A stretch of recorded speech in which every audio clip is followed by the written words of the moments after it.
آپ جب سجدے میں جاتے ہیں دعا پڑھتے ہیں سبحان ربی الاعلی سبحان ربی الاعلی سبحان ربی الاعلی۔ اور آج میں آپ کو ایک ایسی دعا بتاؤں گا جو آپ صلی اللہ علیہ وسلم سجدے میں پڑھا کرتے تھے۔ بہت خوبصورت دعا ہے جس کے ساتھ آپ کا سجدہ لمبا ہو جائے گا۔ اور شاید یہ بھی آپ کو پتا ہو، رسول اللہ صلی اللہ علیہ وسلم کا فرمان ہے کہ سب سے زیادہ قریب اللہ کے انسان سجدے کے اندر ہوتا ہے۔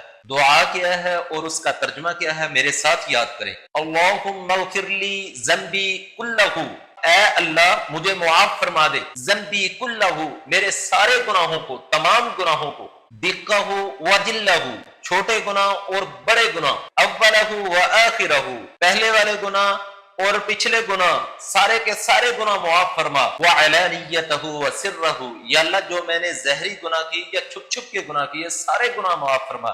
کتنی خوبصورت دعا ہے، کتنی پیاری دعا ہے۔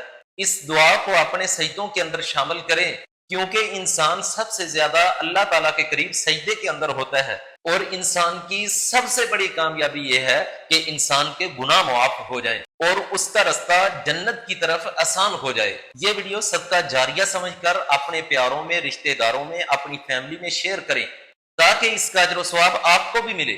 اللہ حامی و ناصر ہو۔ السلام پہنچے۔ جزاک اللہ۔